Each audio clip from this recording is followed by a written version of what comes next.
আজ শেয়ার করব বেলুনের মতন ফুলকো ফুলকো খাস্তা বেগুনি।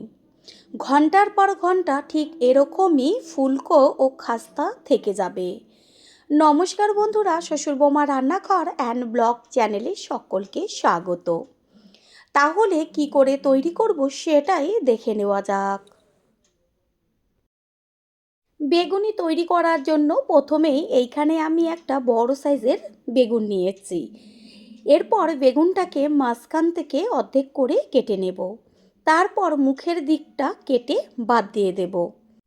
বেগুনটাকে ছুরি দিয়ে মাঝখান থেকে প্রথমে অর্ধেক করে নেব। অর্ধেক করা হয়ে গেলে তারপর একদম লম্বা করে আস্তে আস্তে কেটে নেব। বেশি পাতলাও হবে না, আবার একদম মোটা হবে না, পিসগুলো বেশ একটু মিডিয়াম থাকবে। একদম যদি পাতলা হয় তাহলে বেগুনিটা খাওয়ার সময় অতটা বেগুন মুখে বাঁধবে না। এইভাবে একটু মাঝারি সাইজ করে কেটে নিলে পরে বেগুনটা তো ভাজার সাথে সাথে নরম হয়ে যাবে, আর মুখে দিলে পরে এত টেস্টি লাগবে খেতে। ঠিক এইভাবেই সমস্ত বেগুনগুলোকে কেটে নিয়ে ফিরে আসছি। বেগুনি তো সকলে কম বেশি ভাজতে পারেন, তবে আজ আমি যেইভাবে বেগুনিটা তৈরি করব একবারের জন্য হলেও ঠিক এই প্রসেসেই তৈরি করবেন। গ্যারান্টি দিয়ে বলতে পারি দোকানের স্বাদকে হার মানাবে।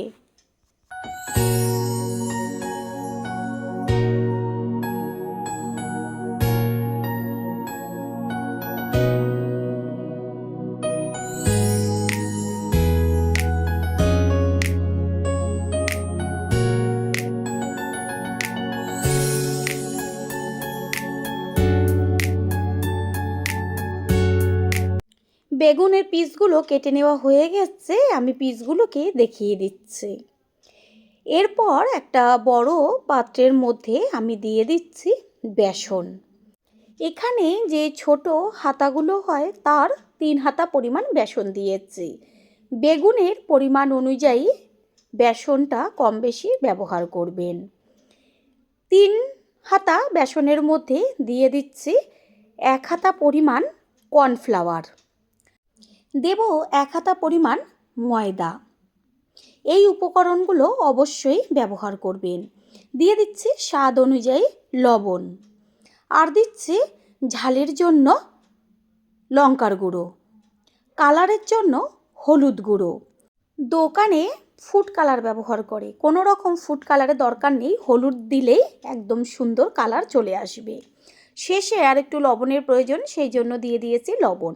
এরপর হাতা দিয়ে ভালো করে মিশ্রণটাকে মিশিয়ে নেব।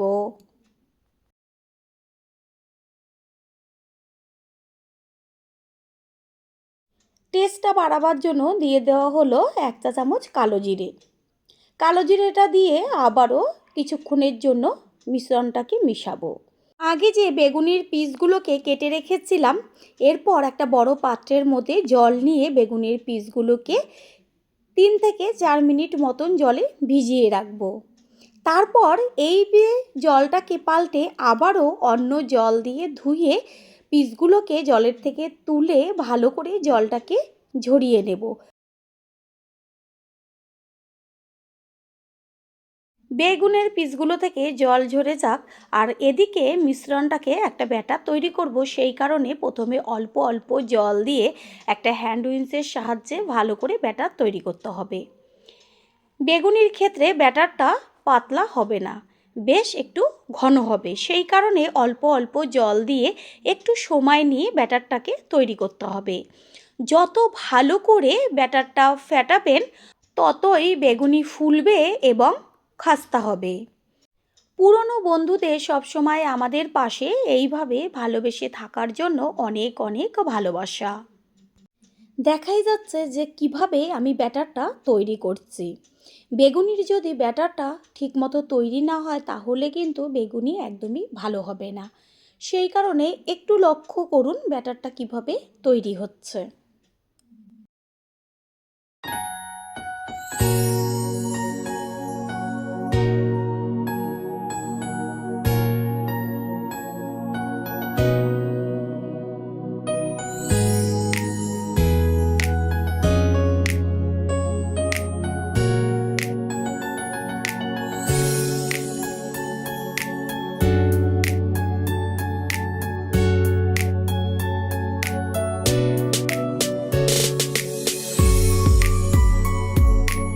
ব্যাটার তৈরি হয়ে গেছে। সবশেষে দিয়ে দিচ্ছি ছোটো চামচের 1 চা চামচ পরিমাণ খাবার সোডা।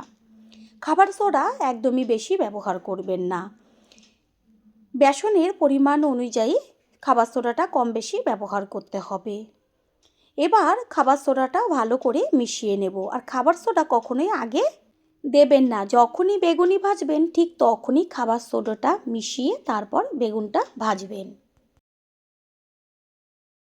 গ্যাসের ওভেনে কড়াই বসিয়ে কড়াইটা ভালো করে গরম হওয়ার পর দিয়ে দিচ্ছি সাদা তেল।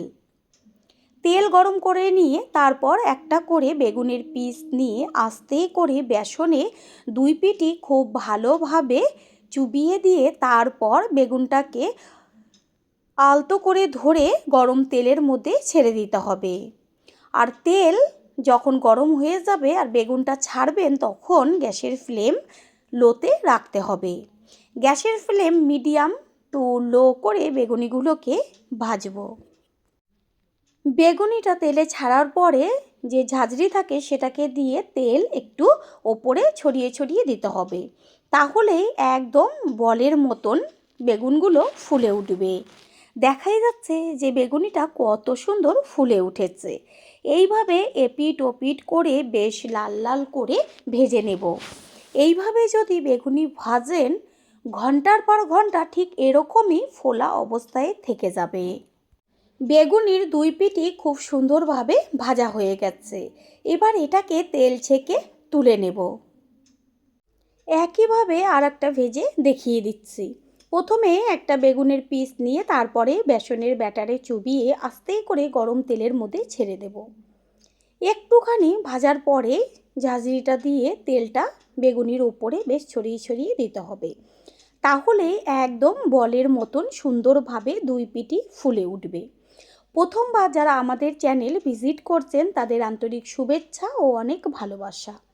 আমাদের রেসিপিগুলো যদি ভালো লেগে থাকে সাবস্ক্রাইব করে দেওয়ার অনুরোধ রইল ও পাশে থাকা বেল আইকনে ক্লিক করলে পরবর্তী ভিডিওগুলো সবার আগে আপনাদের কাছে পৌঁছে যাবে। বেগুনিটা খুব সুন্দরভাবে ভাজা হয়ে গেছে, তুলে নেব এবার তেল ছেঁকে।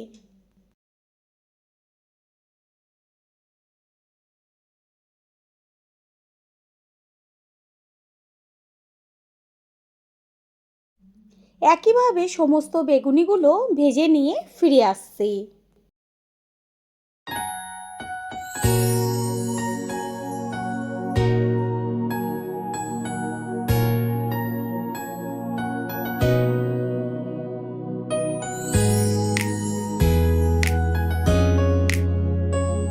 সব বেগুনিগুলো ভেজে নিয়েছি। একটা ছিঁড়ে দেখিয়ে দিচ্ছি যে কত মুচমুচে খাস্তার ভেতরটা কত সুন্দর হয়েছে। পুরো বলের মতন ফুলে উঠেছে, ভেতরটা সম্পূর্ণটাই ফাঁকা। তৈরি হয়ে গেল আজকের রেসিপি মুচমুচে বেগুনি। আশা করি রেসিপিটি ভালো লাগলো। আর যদি ভালো লেগে থাকে একটা লাইক কমেন্ট পারলে একটা শেয়ার করে অবশ্যই জানাবেন। আপনাদের দেওয়া একটা লাইক ও লাইকের পাশে থাকা হাইপ আর একটা শেয়ার আমাদের কাছে অনেক অনেক গুরুত্বপূর্ণ। All friend, thanks for watching my video. আপনারা সকলে ভালো থাকবেন, সুস্থ থাকবেন। আবারও দেখা হবে অন্য কোনো রেসিপির এপিসোডে।